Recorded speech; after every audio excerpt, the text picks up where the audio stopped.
제4권 영웅의 길 제32장 제환공의 죽음. 임치제나라 수도. 동방 최대의 도시다. 성 동쪽으로 흐르는 치수라는 강을 바라보고 있다 하여 임치라는 지명이 붙었다. 그 전에는 영구라고 불리었다. 수십 년 전까지만 하더라도 임치는 그렇게 화려한 도시는 아니었다. 그러던 것이 제환공이 즉위하고 관중이 재상으로 부임하면서 임치는 하루가 다르게 변해갔다. 산계곡의 물이 초원의 강으로 흘러들듯 사람들은 모두 임치로 몰려들었다. 성 안은 새로 지은 집들로 가득했고 심지어는 성 밖에도 마을이 형성될 정도로 번잡했다. 그리하여 임치를 처음 방문하는 사람들은 한결같이 입을 벌리지 않을 수 없었다. 중이 일행 역시 임치성을 눈앞에 두었을 때 자신들도 모르게 탄성을 내질렀다. 이것이 천하 폐업을 이룬 나라의 도성이로구나. 동시에 한 가닥 불안이 마음속을 스쳐갔다.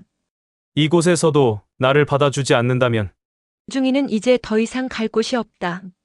남방 대국 초나라가 있긴 했지만 어찌 또 그곳까지 구걸하며 걸어갈 수 있단 말인가. 그럴 만한 힘도 정열도 이제는 남아있지 않았다. 중이 일행은 임치성 남문 앞에 서서 기대와 불안의 눈빛으로 오가는 사람들을 바라보았다. 감히 문지기 앞으로 나서기가 두려웠다. 이때 중이 일행의 행색을 살펴보면 한마디로 가관이라 하지 않을 수 없었다. 옷에서는 악취가 풍겨났고 신발은 모두 헤어져 맨발이나 마찬가지였다. 얼굴은 때로 얼룩졌으며 머리카락은 먼지를 뒤집었어 마치 백발 노인들 같았다. 게다가 굶주림에 지친 얼굴 표정들은 가련함을 넘어 섬뜩함마저 불러일으켰다. 이러한 중이 일행의 모습을 문지기가 보았다. 뭐야 저것들은? 문지기는 그들 앞으로 가까이 다가갔다. 그가 뭐라 막 호통을 치려 할 때 한 사나이가 나서며 먼저 입을 열었다. 우리는 굵고 위험 어린 음성이었다. 초라한 행색과는 전혀 다른 음색. 문지기는 자신도 모르게 주춤했다. 새삼 얼굴을 올려다보았다. 하고 문지기는 속으로 외쳤다. 보잘것없는 생색과는 달리 눈매만은 여간 날카롭지 않았기 때문이었다. 우리는 서방 진나라 공자중이와 그 가신들이요. 제 나라 군주를 아련하고 싶어 이렇듯 말리길을 달려왔소. 가신단의 우두머리인 호원이었다. 문지기의 고개가 갸웃 흔들렸다. 믿어야 할지 믿지 말아야 할지 판단이 서질 않는 표정이었다. 이제까지 이런 행색으로 임치를 방문한 타국의 공자는 한 번도 보지 못했다. 여느 때 같았으면 발로 차서 내쫓았을 것이지만 호원의 눈빛에 기가 질린 문지기는 감히 호통칠 수가 없었다. 진짜 진나라 공자일 수도 있지 않은가. 문지기는 신중하게 대처하기로 마음먹었다. 잠시 기다려주시오. 곧 궁에 알리겠소. 중이를 비롯한 호원, 조쇠 등은 초조했다. 이미 위나라에서 한 번 입성을 거절당한 바 있지 않은가. 그러나 제 나라는 위나라와 달랐다. 모든 것이 빠르고 절서정연했다. 군더더기가 없었다. 이 모든 게 관중이 재상으로 있을 때 이루어졌다. 정치와 행정은 간편해야 한다. 관중이 죽은 후에도 제 나라가 번영을 유지할 수 있었던 것은 그만큼 그의 영향력이 지대했다는 뜻이다. 진나라 공자중이라고. 제환공은 이례적으로 자리에서 벌떡 일어났다. 성군의 죽음을 기화로 군위에 오를 수 없다고 말한 그 중이 말인가. 제환공은 천하 폐업을 이룬 영웅답게 서방에서 일어난 작은 일까지 소상히 알고 있었다. 제궁은 삽시간에 부산해졌다. 진공자 중이를 맞이하기 위한 행사를 서두르는 것이었다. 제환공은 먼저 사람을 보내 중이 일행을 성 안으로 들게 하여 귀빈만이 머물 수 있는 영빈관으로 안내했다. 중이는 영빈관으로 들어 목욕을 하고 제환공이 내준 새 옷으로 갈아입었다. 그 가신들도 마찬가지. 삽시간에 그들의 행색은 바뀌었다.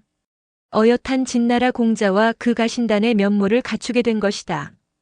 궁으로. 오히려 중이 일행이 정신이 없을 정도였다. 그들은 제나라 관리들의 안내로 궁정으로 들어갔다. 오, 서방의 현자여. 제환공은 두 팔을 벌려 중이를 환영했다. 비록 그대와는 초면이지만 그대의 명성은 귀에 못이 박히도록 들었소. 오랜 친구를 본 듯 기쁜 마음이오. 중이와 그 가신들은 제환공의 환대에 감격의 눈물을 흘렸다. 그간의 고생이 모두 사라지는 순간이기도 했다. 다르다. 과연 천하패공의 면모. 자신들을 박대한 위문공과 비교한다는 것 자체가 제환공에 대한 모욕이다 싶을 정도였다. 제환공의 입에서는 계속 그들을 감복시키는 말이 터져나왔다. 언제까지 이곳에 머물러도 좋소. 최고의 대우였다. 수십 명이 한꺼번에 지낼 수 있는 저택을 내주고 말과 술에도 20승을 내주었다. 식량과 생활용품도 상경에 해당하는 수준으로 제공하였다. 제환공 자신 공자 시절에 타국으로 망명했던 기억이 생생해서인가. 중이를 가까이 불러 물었다. 가족들은 데리고 오셨소? 도망다니는 사람이 어느 겨를에 가족을 데리고 다니겠습니까? 중이의 대답에 제환공은 호탕한 웃음을 터뜨리며 말을 이었다.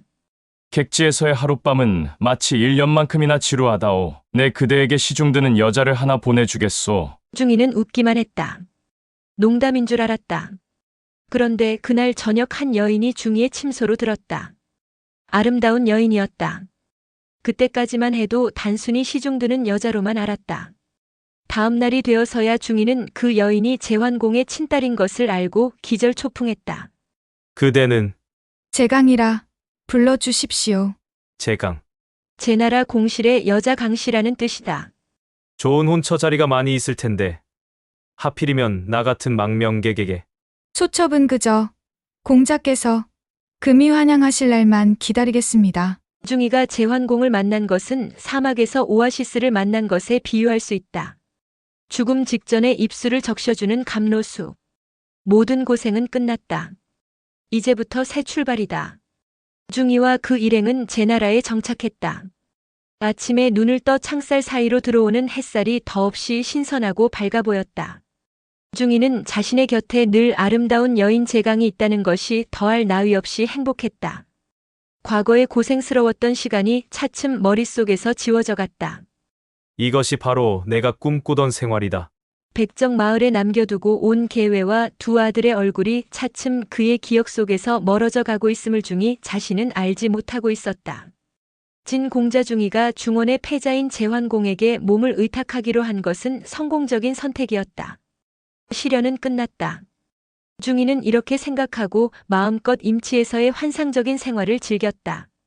아름다운 여인, 넘치는 식량과 고기, 날마다 이어지는 연회와 사냥 등. 꿈 같은 나날이었다. 그러나 하늘은 결코 중이를 제나라 도성 임치에서 그렇게 환락의 생활을 하도록 내버려 두지 않았다. 그가 이 세상에 태어나 해야 할 일이 그런 것이 아니라는 듯 하늘은 공자 중이에게 또 다른 시련을 던져주었다. 그 시련은 제환공의 처참하리만큼 비극적인 죽음으로부터 재개되었다. 중이가 제나라 수도 임치성에 정착한 것은 BC 644년. 주왕실 연호로는 주양왕 8년. 제나라 연호는 제환공 42년이었다. 제환공의 나이 이미 70을 넘긴 노년이었다. 명재상 관중이 세상을 떠난 이후 제환공은 모든 나라 일을 포숙에게 맡기고 관중의 유언대로 새 총신인 수초 여강 개방을 궁중에서 내보냈다. 그러나 그들 세 사람을 궁에서 내몬 이후로 제환공은 모든 일에 흥미를 잃었다. 밥을 먹어도 맛이 없었고 잠을 자도 편안치가 않았다. 우스갯소리를 하려 해도 상대가 없었으며 놀이를 하고 싶어도 함께 놀이할 사람이 없었다. 조정과 공실은 안정을 찾아갔으나 정작 제환공 자신은 무미건조한 나날의 연속이었다.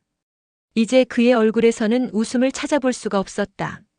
제환공의 애첩 장위가 보다 못해 제환공에게 말했다. 군우께서는 새 총신을 내보내신 뒤로 얼굴이 무척 수척해지셨습니다. 아마도 좌우신 아들이 군우의 뜻을 맞추지 못하기 때문인 듯 싶습니다. 이럴 바에는 차라리 수초, 여가, 개방을 다시 불러들이는 것이 나을 것입니다. 제환공은 힘없이 대답한다. 나도 그러고 싶으나 포숙이 용납치 않을 것이다. 포숙인들 자기 좌우에 시중드는 사람이 없겠습니까? 더욱이 군우께서는 이제 노년이십니다. 입맛이 없다 하시고 여가를 다시 불러들이십시오. 그러고 나서 분위기를 보아 수초와 개방도 궁중으로 불러들이십시오. 제환공은 고개를 끄덕거리고 나서 여가를 불러 맛있는 요리상을 차리게 했다. 이 사실을 안재상 포숙이 즉각 제환공에게 간했다. 주공께서는 지난날 관중의 유언을 잊으셨습니까? 어찌하여 여가를 다시 궁중으로 불러들이셨습니까? 제환공이 다른 때와 달리 눈을 치켜뜨며 포숙의 말에 반박했다. 여가 등 세 사람은 나에게 도움이 되는 사람들이오. 나라 일에는 해를 끼치게 하지 않을 터이니 경은 더 이상 간섭하지 마오. 그 뒤 제환공은 여가뿐만 아니라 수초, 개방까지 모두 궁으로 불러들여 좌우에서 시중들게 했다. 아, 나도 이제 이승을 하직할 때가 되었는데 누가 저 새 소인배의 전횡을 막을 것인가? 포숙은 우울했다. 그 역시 나이가 70이 넘었다. 병석에 눕는 일이 잦더니 마침내는 병이 들어 세상을 떠나고 말았다. 포숙. 관중을 위하여 태어난 인물이라 해도 과언이 아닐 정도로 평생을 관중의 그늘 아래서 지냈다. 관포지교라는 말이 말해주듯이 관중이 고금을 통해 제1의 재상으로 자리매김할 수 있었던 이면에는 포숙이라는 존재를 인정하지 않을 수 없다. 관포지교라는 말은 단순히 우정만을 강조하기 위해 생겨난 말이 아니다. 이렇듯 평생을 통해 초지일관한 포숙을 기리기 위한 고사성어가 아닐까? 사기를 쓴 사마천도 중국 역사의 아버지라는 명성답게 포숙의 이러한 점을 간과하지 않았다. 포숙은 관중을 천거한 후에 자신은 아랫자리에 있으면서 관중을 받들었다. 포숙의 자손들은 대대로 제나라의 복록을 받으면서 봉읍지를 10여 대 동안 소유하면서 항상 명대부의 집안으로서 세상의 가문을 빛냈다. 그래서 세상 사람들은 관중의 재덕을 칭찬하기보다는 사람을 잘 알아보는 포숙을 더욱 칭송하였다. 이제 관중도 가고 공손스풍도 가고 포숙도 세상을 떠났다.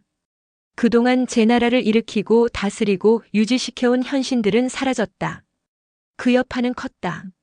제나라 조정의 마지막 보루인 포숙이 죽자 제나라 공실과 조정은 기강이 무너지기 시작했다. 포숙의 죽음을 가장 반기고 환호한 사람은 소위 삼총이라 불리는 수초, 여가, 개방이었다. 그들은 이제 눈앞에 걸릴 것이 없다는 듯 늙고 힘없는 제환공을 속이면서 제나라의 모든 권력을 행사해 나갔다. 주공의 뜻이 이러하오. 주공의 명으로 그대를 파직하오. 세 사람은 주공이라는 말을 입에 담고 살았다. 이제 그 세 사람에게 복종하는 자는 부자가 되거나 높은 벼슬을 얻었고 거역하는 자는 재산을 몰수당하거나 삭탈관직되었다. 이 무렵 제나라 마급지금의 산동성 서북쪽 출신으로 유명한 의원이 한 사람 있었다. 그의 성은 진, 이름은 월인이었다. 그는 처음부터 의원은 아니었다. 진월이는 젊어서 남의 집 객사에서 접대인 노릇을 하였다. 그런데 그 객사의 장상군이라는 은자가 손님으로 자주 그곳에 머물렀다. 장상군은 괴팍하게 생겼으나 어딘지 모르게 비범한 기운을 풍겼다. 진월이는 첫눈에 그가 예사인물이 아님을 알고 정성껏 대접했다. 괴팍한 외모 때문에 늘 푸대접만 받던 장상군은 진월인의 극진한 대접과 정성에 감동한 듯 어느 날 진월인을 몰래 불러 말하였다.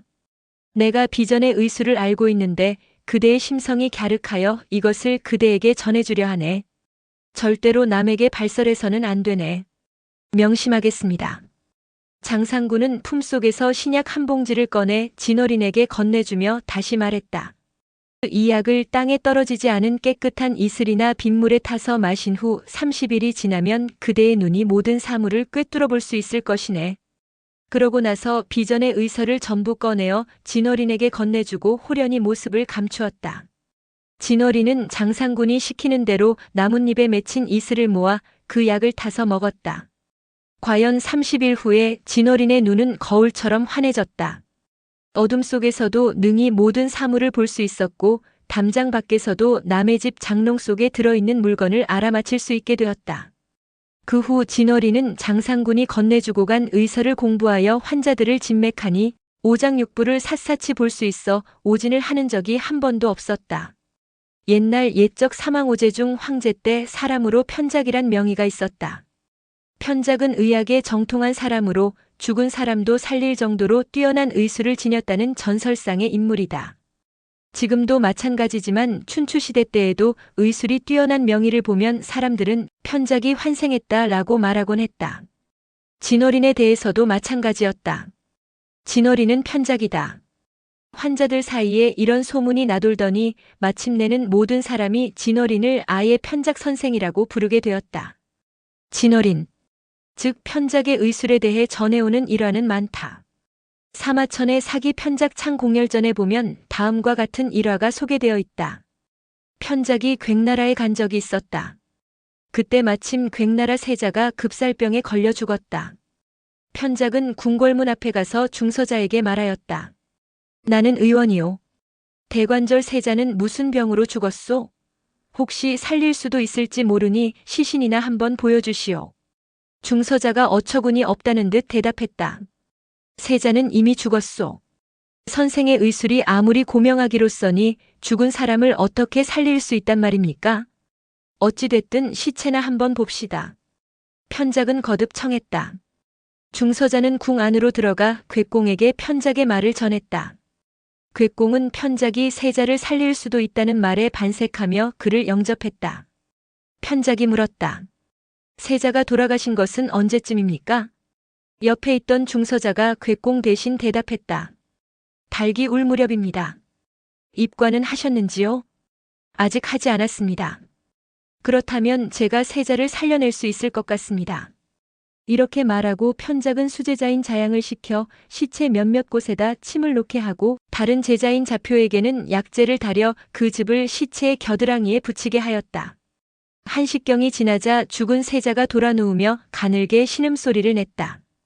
편작은 세자의 입을 벌리고 수저로 약을 떠넣었다. 이번에는 세자가 일어나 앉았다.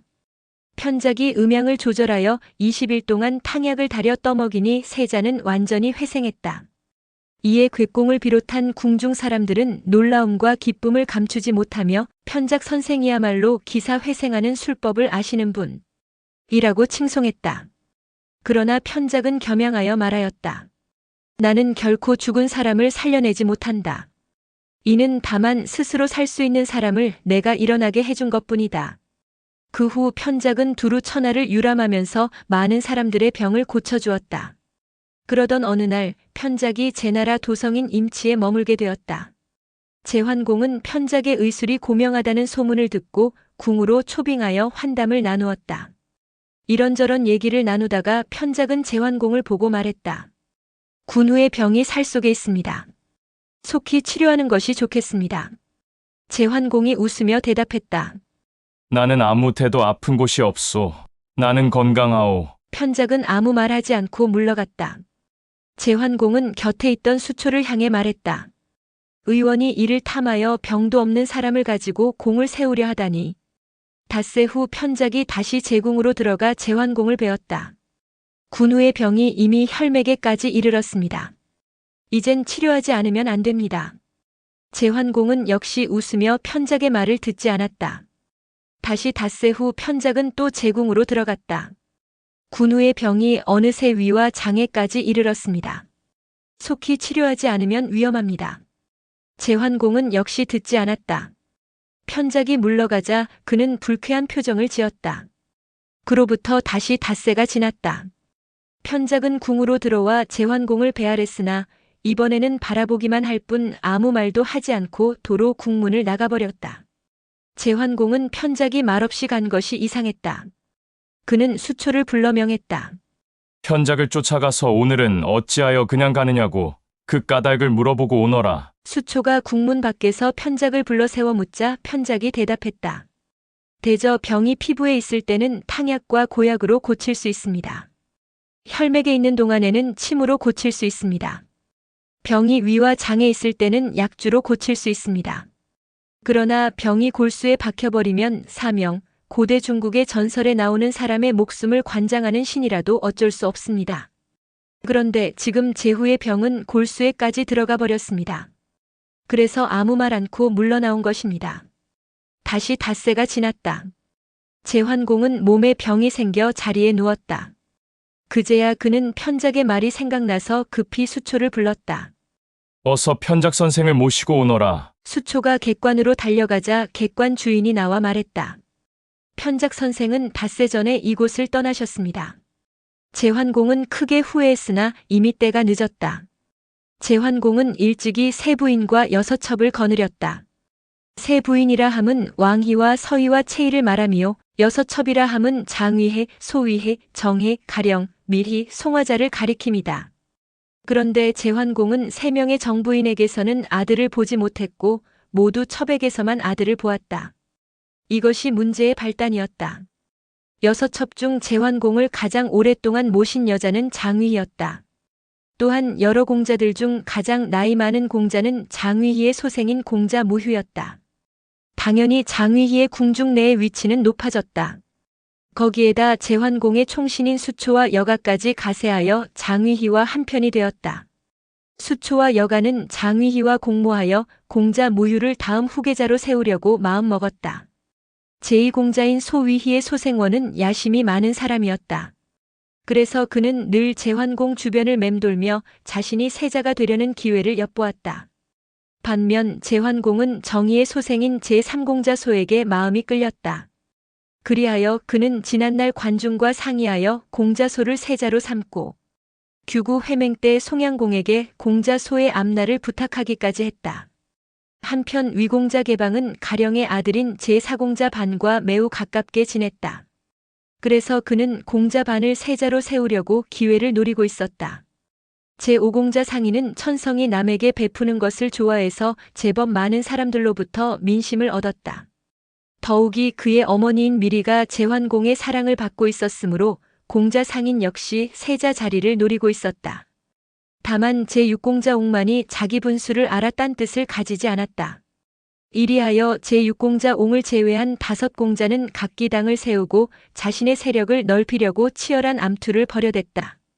이러한 공자들 간의 내부 다툼이 극심해 갈 무렵 제환공이 병에 걸려 자리에 누웠다. 병은 급속도로 진전되어 도저히 자리에서 일어날 수가 없게 되었다.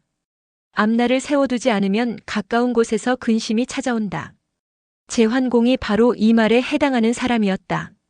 그가 비록 천하를 호령하는 춘추시대의 첫 폐업을 달성한 영웅이었지만 자식 문제에 있어서만큼은 너무나도 우유부단하게 대처했다. 더욱이 그는 삼총인 수초, 여가, 개방을 너무 가까이 했다. 내시관 수초는 편작이 제환공을 진료하지 않고 그냥 가버린 것을 보고 제환공의 앞날이 머지않았음을 간파했다. 그리하여 그는 여가와 상의하여 한 가지 계책을 세웠다. 며칠 후 제환공이 거처하는 국문 앞에 제환공의 전지가 적힌 패가 세워졌다. 그 패에는 다음과 같은 글귀가 적혀 있었다. 과인이 이제 심한 병으로 자리에 누웠으니 당분간 나라 일을 돌보지 않겠노라. 모든 신하는 일체 궁중 출입을 금하라. 수초는 국문을 굳게 지키고 여가는 궁중 병사를 거느리고 위반하는 자가 없도록 순시하라. 나라 정사는 과인의 병이 완쾌한 후에 아뢰도록 하라. 물론 이 글은 수초와 여가가 조작한 것이다. 그들은 제1공자 무휴만 내궁에 머물게 하고 나머지 공자들은 일체 궁 안에 들어오지 못하게 했다. 엿새가 지났다. 제환공의 병세는 더욱 심해졌다. 그는 죽은 듯 누워있을 뿐 아직 숨을 거둔 것은 아니었다. 식물인간이나 다름없게 된 제환공의 모습을 보고 수초와 여가는 점점 더 대담해졌다. 제환공의 시중을 들던 사람들을 모두 궁 밖으로 쫓아냈다. 그들은 제환공의 침실 주변에 높이 3장이나 되는 담을 둘러쌌다. 바람 한 점 통하지 않을 만큼 담장 안과 밖은 딴 세상이 되었다. 다만 담 밑에 개구멍 하나를 뚫어 놓았다. 어린 내시가 조석으로 들락거리며 제환공의 생사 여부를 확인하는 구멍이었다. 감방이나 다름없는 밀실의 침상에 누워있던 제환공은 일어나고 싶어도 몸을 일으킬 힘이 없었다. 걔 아무도 없느냐? 아무도 대답하는 자가 없다. 제환공의 눈동자는 퀭하니 구멍이 뚫린 듯 아무런 빛도 없었다. 그러던 어느 날이었다. 바깥에서 쿵 하는 소리가 들려왔다. 제환공은 귀를 기울였다. 창문이 열리면서 누군가 방 안으로 들어왔다. 제환공은 눈을 부릅뜨고 앞에 서 있는 사람을 자세히 쳐다보았다.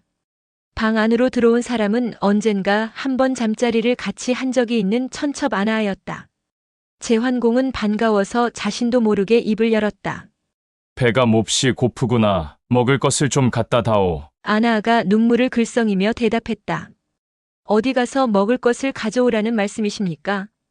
이제 음식이라곤 아무 데도 없습니다. 그렇다면 물이라도 한 모금 다오. 목이 타는구나. 물도 구할 수 없습니다. 어째서 없다고 하느냐? 내시관 수초와 여가가 변란을 일으켜 일체 모든 국문의 출입을 금하고 있습니다. 이 침실 주변에도 높이 3장이나 되는 담이 둘러쳐져 있습니다. 이 방은 고립되어 있습니다. 어디 가서 음식을 가져올 수 있겠습니까? 너는 어떻게 여길 들어왔느냐? 첩은 지난날 주공께서 한 번 사랑해 주신 은혜를 잊지 못하여 목숨을 걸고 몰래 담을 넘어왔습니다. 주공께서 세상을 떠나시는 모습이나 지켜드리려고 말입니다. 세자 손은 어디 있느냐? 수초와 여가 일당이 막고 있어 궁 안으로 들어오지 못하고 있습니다. 제환공은 비로소 사태를 짐작했다. 퀭한 눈에서 눈물이 주르륵 흘러내렸다.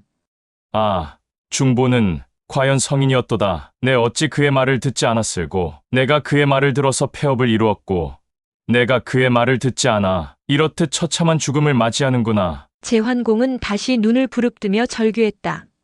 하늘이여, 하늘이여, 소백이 이렇게 죽어가야 합니까? 제환공은 원통하고 억울하고 분해서 연거푸 부르짖더니 마침내는 입에서 붉은 피를 한 덩이 쏟아냈다. 고정하십시오. 내가 사랑했던 계집이 6이며 자식이 10명이나 되건만 지금 내 눈앞에는 하나도 없구나. 내가 혼자 나의 죽음을 전송할 줄 어찌 알았던가. 이럴 줄 알았더라면 평소 너를 아끼고 사랑했을 것을. 부끄럽구나. 부끄럽구나. 아나가 조용히 대답한다. 주공께서는 자중하십시오. 주공께서 불행한 일을 당하시면 첩 또한 목숨을 끊어 주공이 가시는 길을 따라가겠습니다. 내가 죽어 아무것도 모른다면 그만이로되, 죽어서도 아는 것이 있다면 내 무슨 면목으로 저승에 가 중보를 대할꼬. 제환공은 옷소매를 들어 흘러내리는 눈물을 닦다가 마침내 그대로 숨을 거두었다. 춘추시대 첫 패공인 제환공.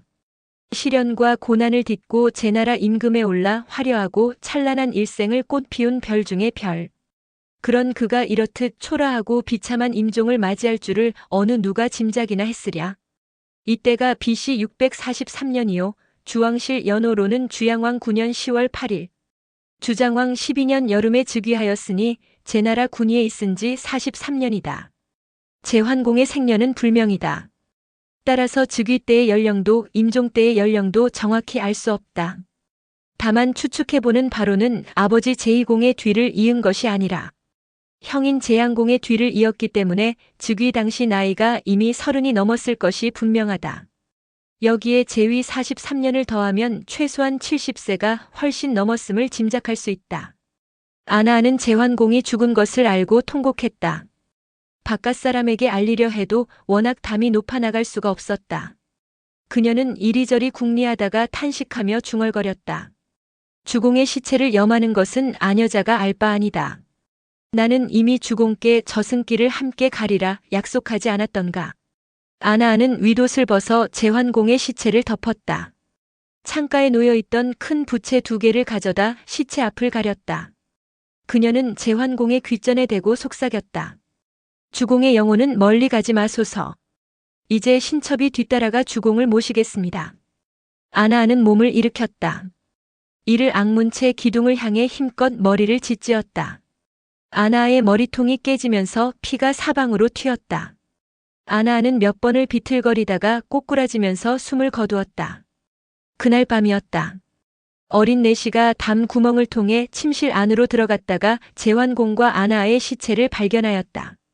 그는 사방에 튄 피와 머리카락을 보고 기절초풍하여 수초와 여가에게 제환공의 죽음을 알렸다. 수초와 여가는 궁중담을 부수고 침실 안으로 들어갔다. 자신들의 눈으로 제환공의 죽음을 확인한 두 사람은 즉시 다음 일을 의논했다. 아직 주공의 죽음을 세상에 알리지 맙시다. 먼저 세자 소를 죽이고 그 다음에 공자 무유를 군위에 올린 다음 발상합시다. 그래야 여러 공자들 사이에 분쟁이 일어나지 않을 것이요. 그들은 곧 궁중 군사를 거느리고 세자 소의 처소인 동궁으로 쳐들어갔다. 그때 세자 소는 자신의 침실에서 등불 하나를 밝히고 홀로 앉아 이런저런 생각에 잠겨 있었다. 그는 무엇보다도 아버지 제환공을 문병하지 못하는 것이 안타까웠다. 비몽사몽간이었다. 갑자기 등불이 흔들리는가 싶더니 한 부인이 문을 열고 안으로 들어왔다. 세자는 속히 몸을 피하십시오. 눈앞에 불행이 닥쳐오고 있습니다. 저는 아나라고 합니다. 선공의 분부를 받고 이 소식을 알리러 왔습니다. 세자 소는 좀 더 자세한 내용을 물으려고 했다. 하지만 아나아는 틈을 주지 않고 손을 뻗어 세자 소를 번쩍 들어올려 내던졌다. 세자 소는 자신의 몸이 만길 벼랑 아래로 떨어져 내리는 것을 보았다. 으악하고 외마디 소리를 지르는 순간 눈을 떴다. 한바탕 꿈이었다. 사방은 고요하고 아나아는 없었다. 꿈치고는 너무나 생생한 꿈이었다. 세자 소는 심상치 않은 일이 일어나고 있음을 직감했다. 즉시 뒷문을 통해 동궁을 빠져나가 평소 잘 알고 지내는 상경 고호의 집으로 달려갔다. 고호가 세자 소를 보고 놀랐다. 이 밤중에 세자께서 웬일이십니까? 세자 소는 꿈 이야기를 들려주었다. 고호의 안색이 돌변했다. 결코 좋은 징조의 꿈은 아닙니다. 꿈에 나타난 부인이 선공이라 했으니 주공께서는 아마도 세상을 떠나신 것 같습니다. 꿈이 허황하다고는 하지만 이런 경우는 믿지 않을 수 없습니다. 세자께서는 지금 곧 다른 곳으로 몸을 피하시어 후일을 기약하십시오. 세자 소는 다급해졌다. 어디로 가는 것이 좋겠습니까? 주공께서는 일찍이 송양공에게 세자를 부탁한 일이 있습니다. 송나라로 가십시오. 저는 여기서 할 일이 있을 것 같으니 함께 떠날 수 없습니다. 나의 문하생 중에 최요라는 사람이 동문을 지키는 책임자로 있습니다. 최요에게 성문을 열어놓으라고 할 테니 세자는 이 밤 안으로 여기를 떠나십시오. 고호의 말이 채 끝나기도 전에 하인 하나가 들어와 보고한다. 궁중 군사들이 지금 동궁을 포위했다고 합니다. 이 말에 세자 소는 얼굴이 흑빛이 되었다. 그는 즉시 백성 옷으로 갈아입고 동문을 향해 달려갔다. 성문을 지키고 있던 최요가 세자를 보자 말했다. 제가 성문을 열어주고 세자를 내보냈다는 죄를 면할 수 없습니다. 세자께서 저를 버리시지 않는다면 저도 함께 송나라로 가고 싶습니다. 세자 소는 크게 기뻤다. 내가 만일 함께 간다면 나에게는 큰 힘이 될 것이다. 이렇게 해서 세자 소와 최요는 수레를 타고 송나라를 바라보고 달렸다. 한편 궁중 군사들을 거느리고 동궁을 습격한 수초와 여가는 세자 소가 보이지 않자 다시 궁으로 돌아와 제환공의 죽음을 알리고 제환공의 유언에 따라 공자 무유를 새 임금에 앉힌다고 선포하였다. 사방팔방에서 문무백관들이 외쳐댔다. 무유는 세자로 책봉된 적이 없소이다. 그는 우리의 주공이 될 수 없소. 속히 세자 소를 모셔오시오. 수초가 칼을 뽑아들며 으름장을 놓았다. 공자 소는 이미 나라 밖으로 도망쳤소. 우리는 선군의 유언대로 장자인 무휴공자를 임금으로 세웠소. 복종하지 않는 자는 이 칼로 목을 벨 테니 알아서 하오. 그러나 백관들은 어지러이 떠들며 수초를 향해 욕을 퍼부었다. 이 모든 게 너희 간신들의 수작이구나. 우리는 맹세코 무휴에게 신하라는 말을 쓰지 않겠다. 뜻밖으로 백관들의 저항이 심하자 수초와 여가는 내심 당황했다. 두 사람은 잠시 망설이다가 마음을 정한 듯 궁중 군사들을 향해 명령했다. 저항하는 자는 모두 죽여라. 수백 명의 무장 군사들이 칼을 뽑아들고 관원들을 향해 쳐들어갔다. 맨손의 관원들이 칼을 든 군사를 이겨낼 도리가 없었다. 궁중 뜰 안은 삽시간에 아비규환의 살육장이 되었다. 백관들은 난군에게 대항할 수 없음을 알게 되자 각기 궁문 밖으로 달아났다. 날이 밝아오고 있었다. 여가와 수초는 무휴를 데리고 조당으로 들어가 즉위식을 거행했다. 그러나 대부분의 백관들은 이미 도망가고 없었기 때문에 즉위식장은 썰렁했다. 새로이 제나라 임금이 된 무휴는 화가 나기도 하고 맥이 빠지기도 하여 수초에게 말했다. 모든 신하들이 복종하지 않으니 이를 어찌하면 좋겠소? 수초가 눈을 깜빡이며 대답한다. 지금 조정의 원로 대신으로 구기중과 고호 두 사람이 있습니다. 주공께서는 이 두 사람부터 불러들이십시오. 그러면 다른 문무백관은 자연히 따를 것입니다. 좋은 생각이요. 지금 당장 두 노대신을 입궐하라 하시오. 무휴의 명을 받은 내관이 두 사람을 부르러 갔다. 우경 구기중과 좌경 고호는 본시 주나라 왕의 명을 받고 제나라를 감국하러 나와 있는 대신이었다. 그들은 주왕실에 있을 때부터 상경 벼슬에 올랐던 사람들이라 모든 관원이 공경하고 있었다. 그들만 설득한다면 무휴의 자리는 확고해질 것이라는 것이 수초의 생각이었다. 구기중과 고호는 내관의 말을 전해 듣고서야 비로소 제환공이 세상을 떠났다는 것을 알았다. 두 노대신은 각기 상복으로 갈아입고 궁으로 들어갔다. 궁문 앞에서 수초와 여가가 나와 공손히 영접했다. 지금 새 주공께서 전상에 나와 계십니다. 두 노대신께서는 새 임금부터 뵙도록 하십시오. 그러나 구기중과 고호는 노련한 사람들이었다. 선군의 빈소를 뵙지 않고 새 임금을 보는 것은 예가 아니오. 그리고 우리는 여러 공자 중 선군의 죽음을 가장 슬퍼하는 공자를 따를 것이오. 수초와 여가는 말문이 막혔다. 그런 두 사람을 뒤로 하고 구기중과 고호는 제환공의 시신이 있는 궁을 바라본 채 두 번 절하고는 크게 통곡한 뒤 집으로 돌아갔다. 자신의 계책이 어긋나 버리자 수초는 다시 무휴에게 아뢰었다. 이번 일은 마치 호랑이를 잡는 것과 같습니다. 결국에는 힘센 자가 이깁니다. 주공께서는 가만히 정전에 앉아 계시기만 하십시오. 신이 모든 것을 해결하겠습니다.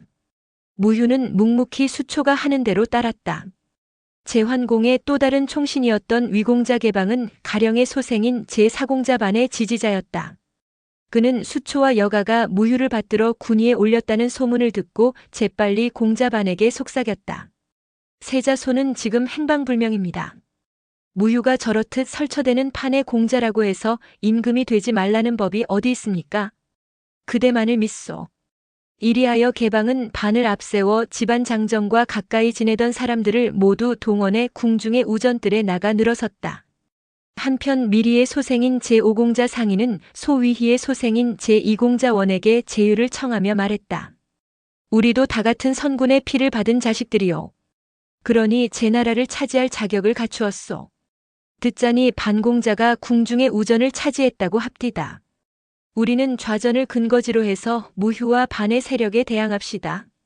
세자가 돌아오면 양보할 수도 있겠지만 그렇지 않으면 우리 둘이 제 나라를 나누어 통치합시다. 좋은 생각이다. 공자 상인과 원 역시 각기 집안 무사들과 평소 양성해 두었던 사병들을 불러 모아 군대를 편성했다. 공자 원은 좌전에 자리 잡고 상인은 조문에다 군사들을 배치하여 서로 긴밀한 연락을 취했다. 상황이 이러해지자 수초와 여가는 함부로 움직일 수 없게 되었다. 그들은 무휴가 머물러 있는 정전을 굳게 지키는 한편 세공자의 움직임을 낱낱이 살폈다. 이러한 형들의 다툼을 보고 있던 제6공자 옹은 언제 불똥이 자신에게 튈지 몰라 재빨리 임치성을 탈출하여 진나라로 달아나고 말았다. 조정 백관들은 백관들대로 갈피를 잡지 못하고 우왕좌왕하고 있었다. 도대체 누구를 지지해야 하는가? 그들은 아예 집 대문을 굳게 닫아 걸고 궁 근처에는 얼씬도 하지 않았다. 오로지 원로 대신 구기중과 고호만이 매일 머리를 맞대고 사태 수습에 고심했다. 하지만 이미 군권을 빼앗긴 그들에게 뾰족한 수가 생겨날 리 없었다. 네 공자가 각기 궁중 안에 진을 치고 서로 대치한 지 어느덧 2달이 흘렀다. 고호가 구기중에게 자신의 각오를 밝혔다. 공자들이 서로 군위를 차지할 생각만 할 뿐 선군에 대한 장례를 치르려 하지 않으니 나는 죽기를 각오하고 그 일을 서두를 작정이오. 하지만 상주가 있어야 상을 치를 수 있을 게 아니오.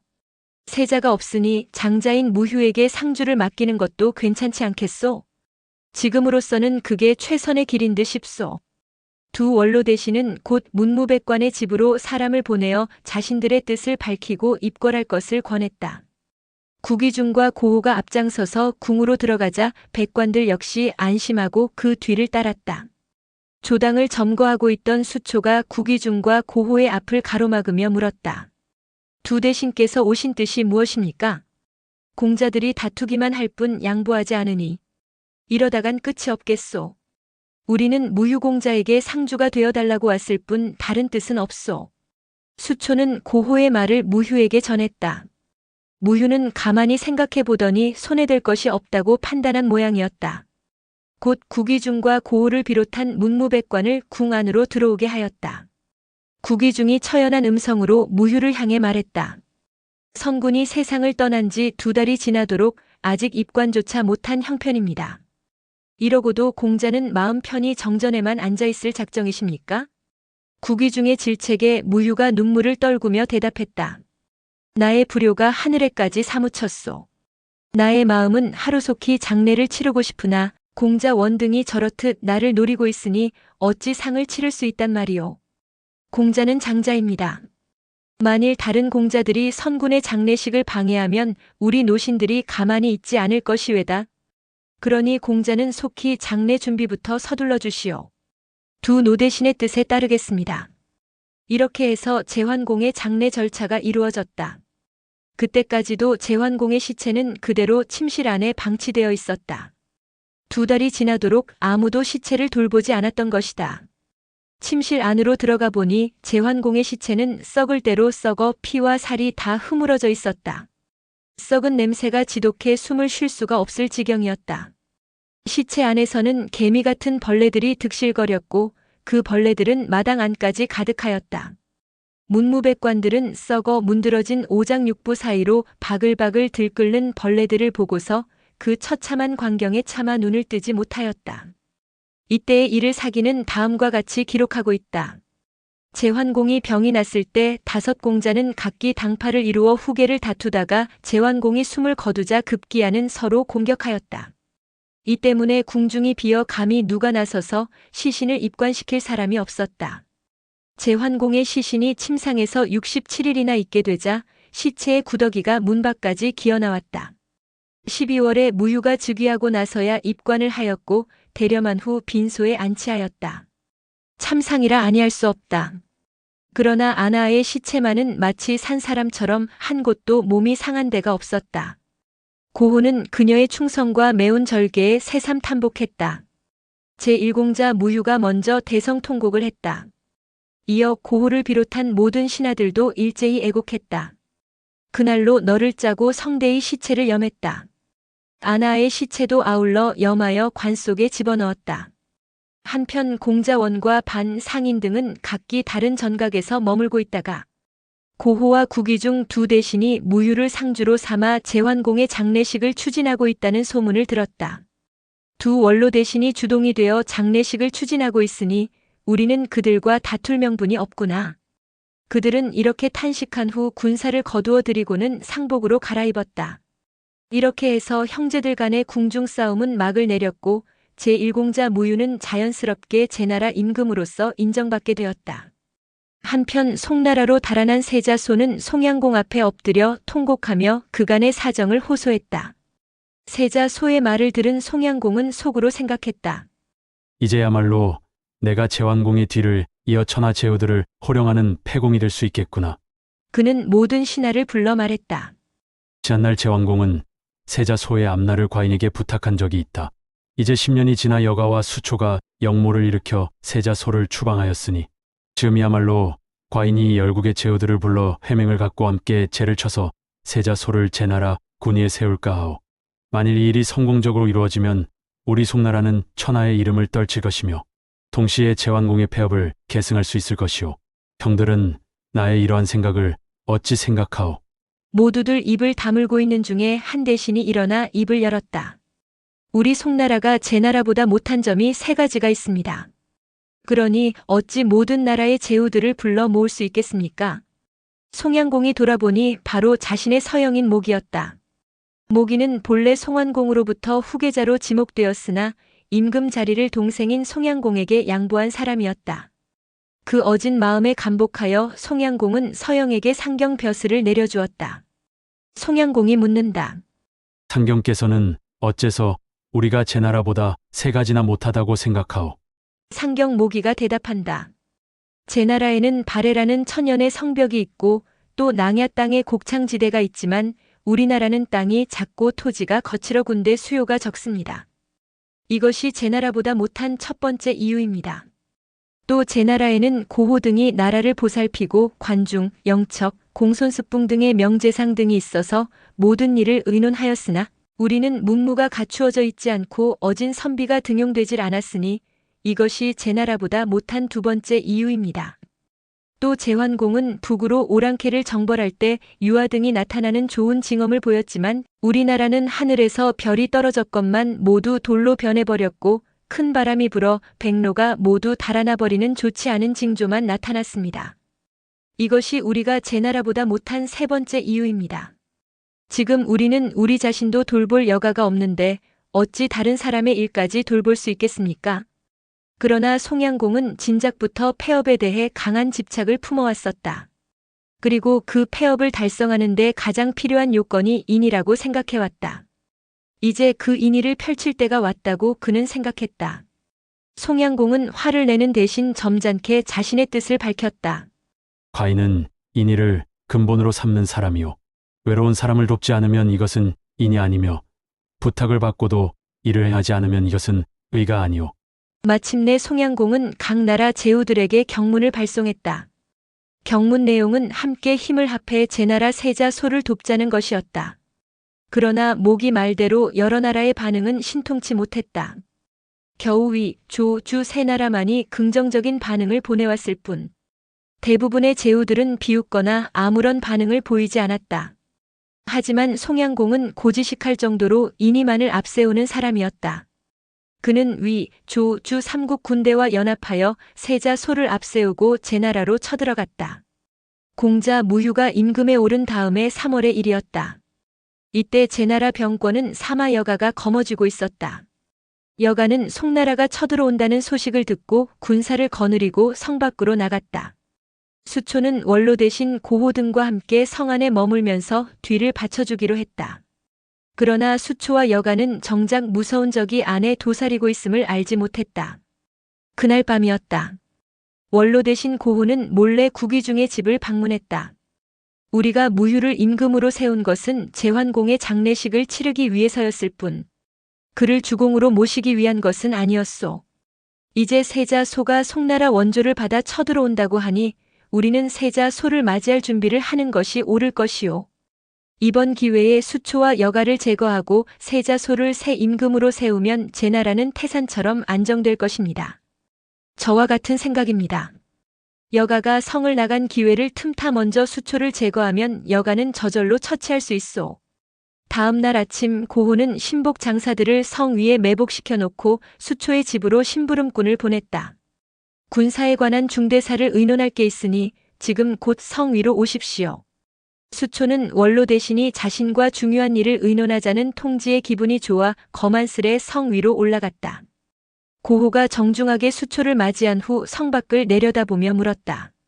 송나라가 세자를 앞세우고 쳐들어오고 있다 하니 그대는 좋은 계책이라도 있소? 수초가 거들먹거리며 대답한다. 여가가 이미 송나라 군사를 맞아 싸우기 위해 군사를 거느리고 나갔습니다. 조만간 좋은 소식이 있을 겁니다.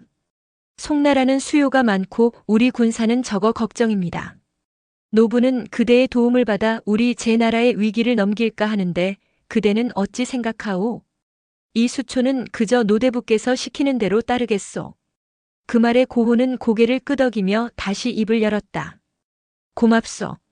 그럼 나는 그대의 목을 빌려 송나라에 사죄해야겠소이다. 목을 빌린다는 게 무슨 소리인가? 수초는 크게 놀라며 후다닥 뒤로 물러섰다. 그때였다. 고호의 입에서 청천벽력 같은 호령이 터져나왔다.